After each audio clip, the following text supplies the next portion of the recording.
이 아침 우리에게 주시는 하나님의 말씀 욥기서 16장입니다. 제 16장. 욥이 대답하여 이르되 이런 말은 내가 많이 들었나니 너희는 다 재난을 주는 위로자들이로구나. 헛된 말이 어찌 끝이 있으랴. 네가 무엇에 자극을 받아 이같이 대답하는가? 나도 너희처럼 말할 수 있나니 가령 너희 마음이 내 마음 자리에 있다 하자. 나도 그럴듯한 말로 너희를 치며 너희를 향하여 머리를 흔들 수 있느니라. 그래도 입으로 너희를 강하게 하며 입술의 위로로 너희의 근심을 풀었으리라. 내가 말하여도 내 근심이 풀리지 아니하고 잠잠하여도 내 아픔이 줄어들지 않으리라. 이제 주께서 나를 피로하게 하시고 나의 온 집안을 패망하게 하셨나이다. 주께서 나를 시들게 하셨으니 이는 나를 향하여 증거를 삼으심이라. 나의 파리한 모습이 일어나서 대면하여 내 앞에서 증언하리이다. 그는 진노하사 나를 찢고 적대시하시며 나를 향하여 이를 갈고 원수가 되어 날카로운 눈초리로 나를 보시고 무리들은 나를 향하여 입을 크게 벌리며 나를 모욕하여 뺨을 치며 함께 모여 나를 대적하는구나. 하나님이 나를 악인에게 넘기시며 행악자의 손에 던지셨구나. 내가 평안하더니 그가 나를 꺾으시며 내 목을 잡아 나를 부서뜨리시며 나를 세워 관역을 삼으시고 그의 화살들이 사방에서 날아와 사정없이 나를 쏘므로 그는 내 콩팥들을 꿰뚫고 그는 내 쓸개가 땅에 흘러나오게 하시는구나. 그가 나를 치고 다시 치며 용사같이 내게 달려드시니 내가 굵은 배를 꿰매어 내 피부에 덮고 내 뿔을 티끌에 더럽혔구나. 내 얼굴은 울음으로 붉었고 내 눈꺼풀에는 죽음의 그늘이 있구나.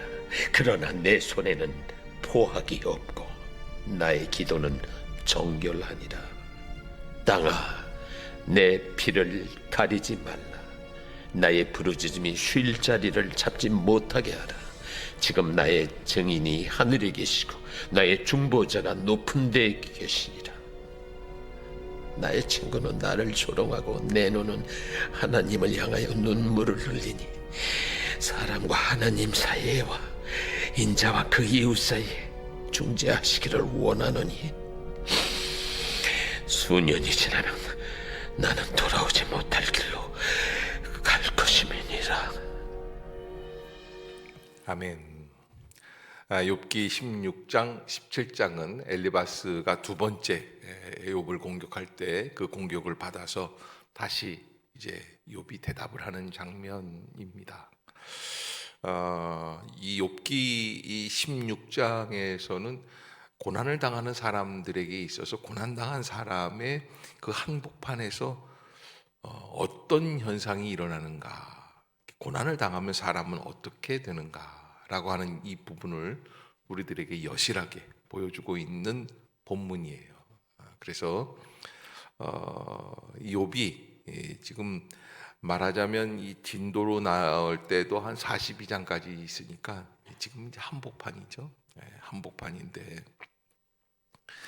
이제 한바탕 한번 텀을 돌고 두 번째 이제 친구들이 얘기를 하는데 엘리바스부터 얘기를 하는데 벌써 나를 지치게 하는 얘기들을 많이 하는 거예요. 그래서 욥은 뭐라고 얘기를 하냐면 첫 번째도 이런 말은 내가 많이 들었나니 너희는 다 재난을 주는 위로자들이로구나 라는 말은 굉장히 역설적인 이야기입니다. 재난을 주는 위로자, 재난을 주는 위로자. 이게 뭐예요? 인간의 말이 한계가 있다는 거예요.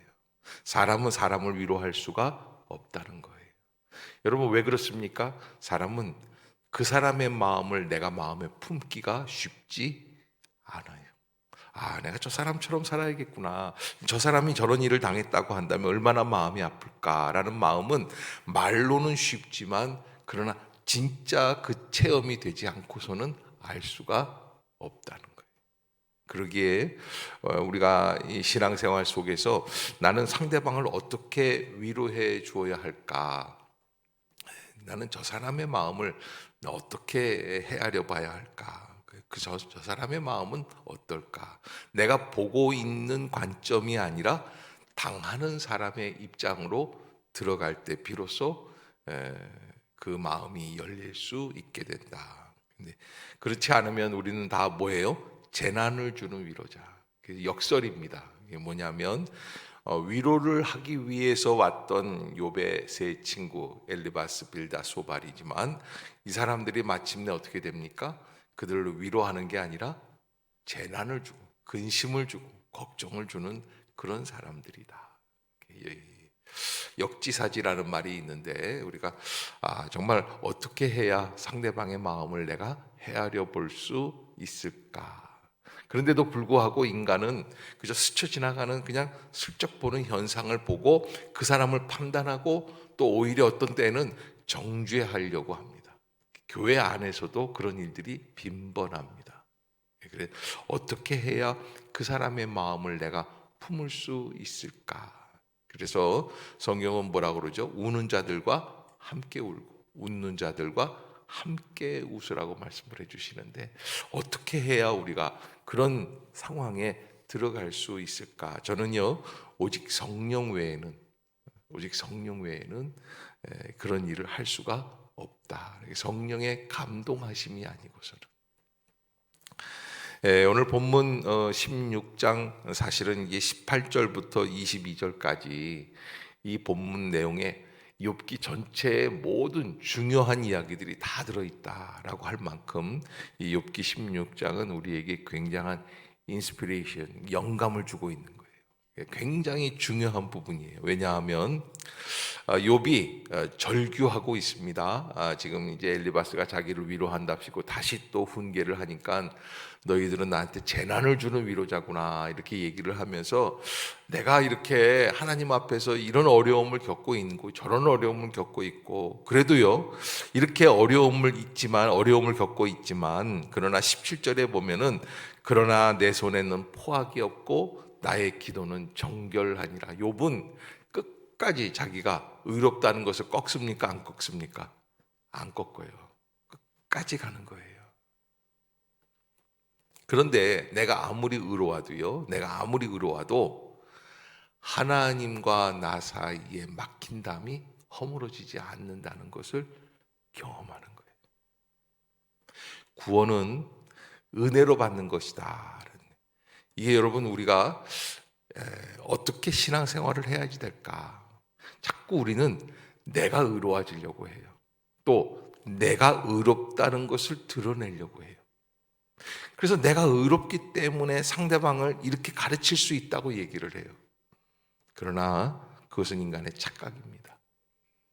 내가 의로운 것이 아니라 나를 온전히 구원시켜 주시는 하나님의 은혜가 있기에 내가 이 자리에 있는 줄로 믿습니다. 그래서 오늘 욥은 뭐라고 그러냐면 내가 이렇게 기도도 정결하고 내 손에는 포악이 없고 내가 이렇게 의롭게 행동한단 말이죠. 어떻게 해야지 될까? 그러면서 18절에 땅아 내 피를 가르지 말라. 나의 부르짖음이 쉴 자리를 잡지 못하게 하라. 그건 뭐냐면 내가 하나님 앞에 부르짖은 이 부르짖음이 그냥 나에게로 돌아오지 못하고 계속해서 하나님 앞에 울려 퍼질 수 있게끔 해달라는 거예요. 왜? 내 마음이 그만큼 답답하니까, 간절하니까, 안타까우니까. 자, 그런데 19절에 보면 지금 나의 증인이 하늘에 계시고 그래. 자, 고개 좀 들어보세요. 여러분, 이 본문은 무슨 얘기를 하냐면 지금 욥이 답답해요. 안타까워요. 그런데 이 마음을 풀어줄 수 있는 분은 누구예요? 사람이 아니라는 거예요. 예, 하늘에 계시다라는 것은 절대자를 얘기하고 초월자를 얘기하는데 가만히 이 고난 속에서 생각해 보니까 사람은 사람의 마음을 다 알고 저 사람 지금 이렇습니다라고 평가하고 판단하기가 쉽지 않다는 거예요. 이상적인 생각 속에 우리가 빠져 있을 때가 있단 말이죠. 너는 왜 나에게 진정한 친구가 되지 못하니? 라고 말을 할 수 있는데 사실은 그런 사람들이 있다 없다? 이 세상에는 없다는 거예요. 이게 욥이 발견한 거예요. 그래서 나의 증인이 하늘에 계신다라는 얘기는 나를 변론해 줄 수 있는 분은 초월자밖에는 없다. 그래서 나의 중보자가 높은 데 계시니라. 이거 높은 데 계시다라는 것도 우리 차원이 아니라 다른 차원에 계시다라는 거예요. 우리는 누굴 평가할 때 저 사람은 안 돼. 왜? 내가 원하는 것만큼의 기대치를 충족시켜 주지 않는다는 거예요. 그러나 내 기대치를 충족시켜 줄 수 있는 사람은 있다 없다는 거예요. 욥이 고난 속에서 깨닫는 게 없다는 거예요. 여러분, 고난을 겪는다는 게 무엇입니까? 고난을 겪는다는 것은 고난을 겪어서 고생을 했다라는 게 아니에요. 고난 속에서 무엇을 얻어냈느냐가 중요하다고 제가 말씀드리죠.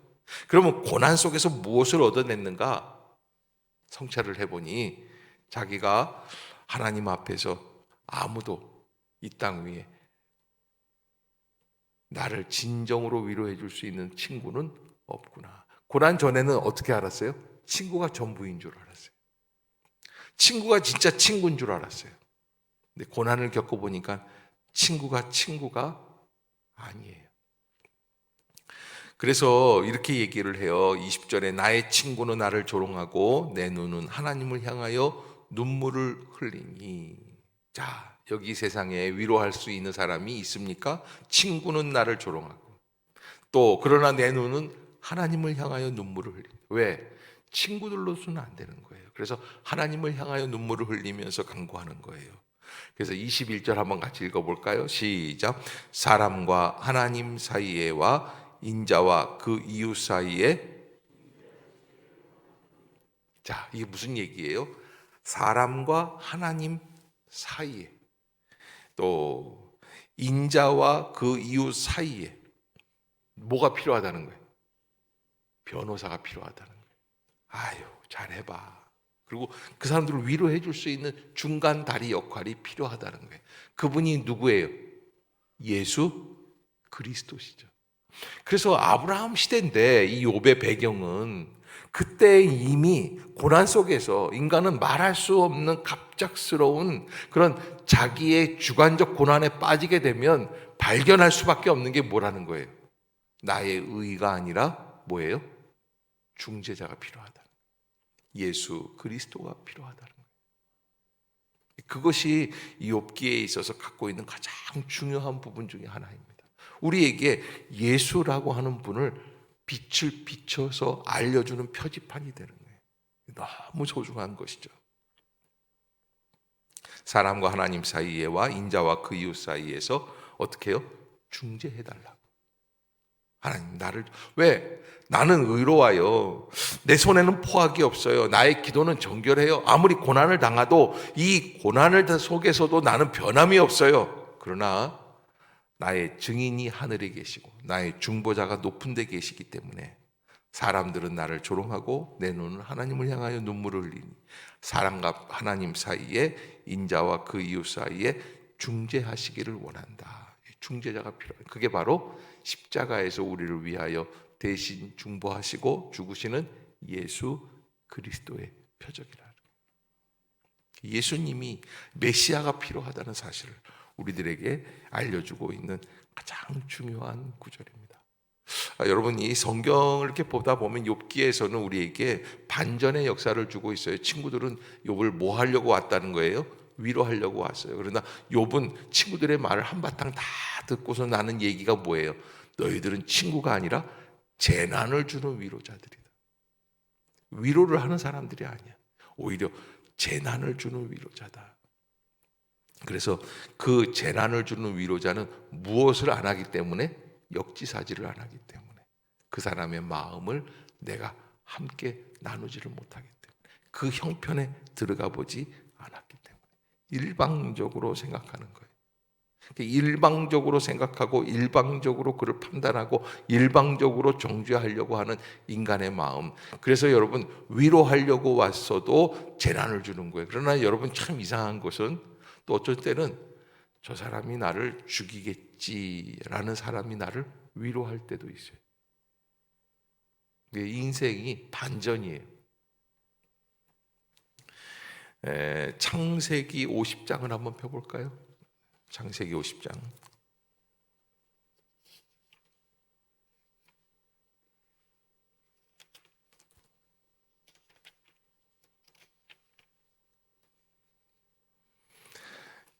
야곱이 죽는 자리입니다.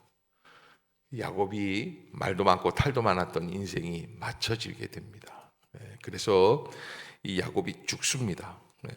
죽었는데 죽고 나서 이제 형제들끼리, 요셉과 그 12 형제들이 남아있죠. 그 형제들끼리 하는 얘기들입니다. 15절, 창세기 50장 15절에 가보면 요셉의 형제들이 그들의 아버지가 죽었음을 보고 말하되 요셉이 혹시 우리를 미워하여 우리가 그에게 행한 모든 악을 다 갚지나 아니할까. 저는 이런 집 봤어요. 아버지 죽고 나니까 형제들끼리 싸워가지고서 박살나는 집도 있어요. 그러니까 지금까지는 왜 못 싸운 거예요? 아버지 때문에 못 싸운 거예요. 그래서 형들이 얘기하는 거예요. 16절에 요셉에게 말을 전하여 이르되 당신의 아버지가 돌아가시기 전에 명령하여 이르시기를, 거짓말로 꾸며대요. 뭐라 그러냐면 너희는 이같이 요셉에게 이르라 내 형들이 내게 악을 행하였을지라도 이제 바라건대 그들의 허물과 죄를 용서하라 하셨나니 당신 아버지의 하나님의 종들인 우리 죄를 이제 용서하소서 하며 요셉이 그들이 그에게 하는 말을 들을 때에 울었더라. 야, 형들이 나를 이렇게밖에 생각을 안 하는구나. 그래서 19절에 요셉이 이런 이야기를 해줘요. 이게 굉장한 이야기가 돼요. 요셉이 창세기 50장 19절 시작. 요셉이 그들에게 이르되 두려워하지 마소서 내가 하나님을 대신하리이까. 아멘. 우리는요 어디에서 문제가 생기냐면 내가 하나님이 되려고 하는 데서 문제가 생겨요. 가만 보니까 저는 나쁜 놈인데 하나님이 놔두신다는 거예요. 그럼 어떻게 해야지 돼요? 나라도 심판해야지 돼요. 나라도 정죄해줘야지 돼요. 나라도 꾸짖어 줘야지 돼요. 그래서 흔히 이런 얘기를 해요. 나니까 이런 얘기 하는 거야. 하지 마세요. 나 아니면 너한테 이런 말 해줄 사람이 없어. 하지 마시라니까요. 그렇지가 않아요. 바로 나니까 이런 말을 하는 거야의 그 관점에 문제가 생길 때가 있어요. 아무리 오라도. 그래서 이게 참 어려워요. 요셉이 뭘 얘기하냐면 내가 당신들을 왜 해코지를 하겠느냐. 두려워하지 말아라. 그렇게 얘기를 하고 가장 중요한 얘기.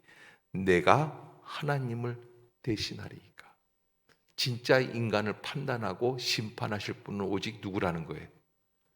하나님 한 분밖에 없어요. 인간에게 뭐가 필요해요? 친구가 필요해요. 근데 우리는 친구가 안 되려고 해요. 자꾸 정죄하려고 하고 짚어주려고 하고 꼬집어주려고 하고. 하여간 대통령이 한번 바뀌려고 그러니까 별의별 얘기들이 다.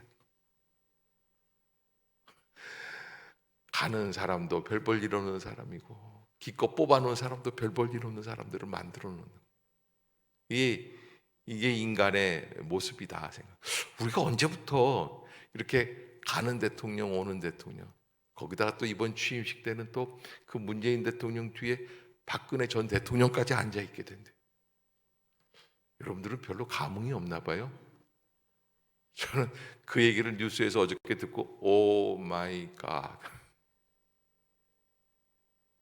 야, 그러니까는 진짜 축하해 주려고 하는 의미보다는 네가 이럴 때는 마음이 어떨까 하고서는 이렇게 해주는 거 있잖아요. 예, 그걸 보고 뭐라 그러냐면 매긴다고 그래요. 참 안타깝다. 요셉이 내가 하나님을 대신하리이까. 그러니까 진정한 판단자는 누가 하신다는 거예요? 하나님이 하신다. 그러니까 나는 뭐가 되겠다는 거예요? 당신들을 위로하겠다는 거예요. 아멘. 아멘. 그래서 20절에 또 요셉이 그래도 한마디 매기긴 매겨요. 당신들은 나를 해하려 하였으나 하나님은 그것을 선으로 바꾸사. 이 얼마나 기가 막힌 얘기예요. 여러분, 창세기가 시작이 되고 마지막 정리하는 입장의 마지막 끝마디가 당신들은 나를 해하려 하였으나 하나님은 그것을 무엇으로 바꾸어? 선으로 바꾸신다. 여러분, 우리가 바른 소리 안 해도, 남에게 딱 짚어주는 얘기 안 해도 괜찮아요. 왜? 무엇으로 바꿔주시는 분이 계세요? 선으로 바꿔주시는 하나님이 계시는 줄로 믿습니다. 합력해서 선을 이룬다는 게, 선을 이룬다는 것은 착하게 해주신다는 게 아니에요. 하나님의 뜻을 이루신다는 거예요. 아멘. 그래서 하나님께서 선하신 뜻이 무엇이었냐면 20절 후반부에 보면은 오늘과 같이 많은 백성의 생명을 구원하게 하시려 하셨다. 아멘. 이게 놀라운 인사이트예요. 그래서 하나님의 목적은 어디에 있다? 구원하심에 있구나. 이것을 깨닫게 되는 거예요. 그러면 이렇게 위로를 했지 않습니까? 위로를 할 때에는 구체적으로 해야 됩니다.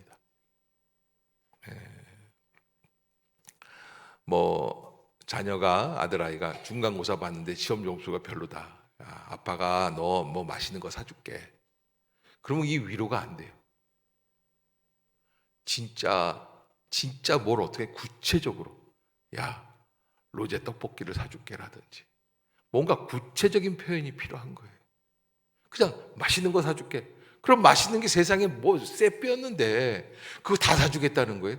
안 사주겠다는 말하고 똑같은 거예요. 언제 한번 밥 한번 먹자. 우리 한국 사람들이 제일 많이 하는 표현 중에 밥 한번 먹자. 저도 그 표현을 많이 쓰다 보니까 밥 먹을 사람들이 그렇게 많아요. 그래서 요셉은 뭐라고 표현을 하느냐면 21절에 이렇게 얘기를 해요. 당신들은 두려워하지 마소서. 내가 당신들과 당신들의 자녀를 어떻게 하겠다? 여러분, 우리가 해야 할 일이 여기에 있어요.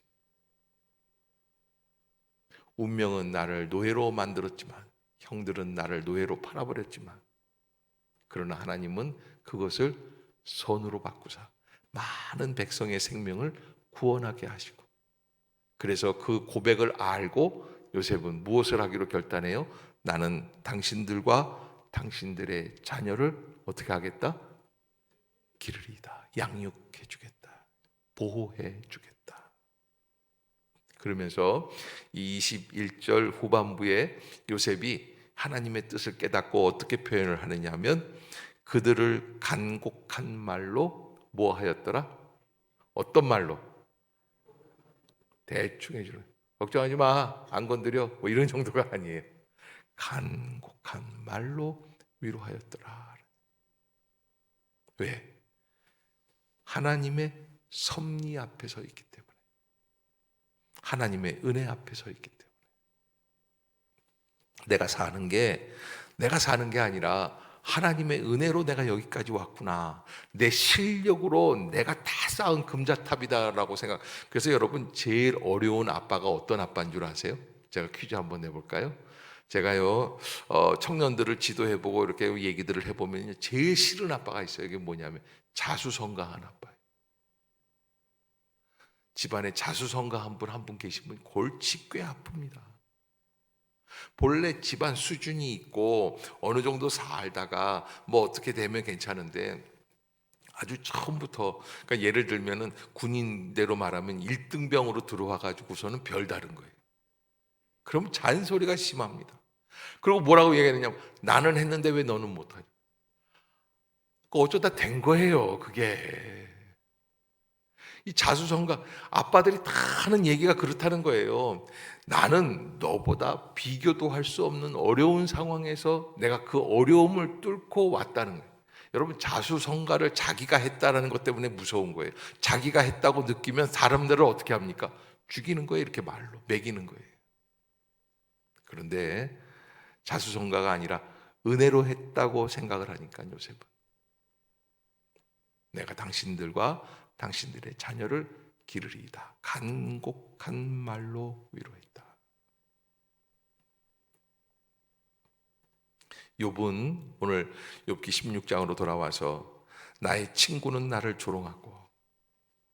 요셉과 같은 관점이라면 괜찮을 텐데, 하나님의 임재가 나타나지 않으니까, 하나님의 역사가 없으니까 그저 무엇만 남게 됩니까? 인간적인 조롱밖에는 없는 거예요.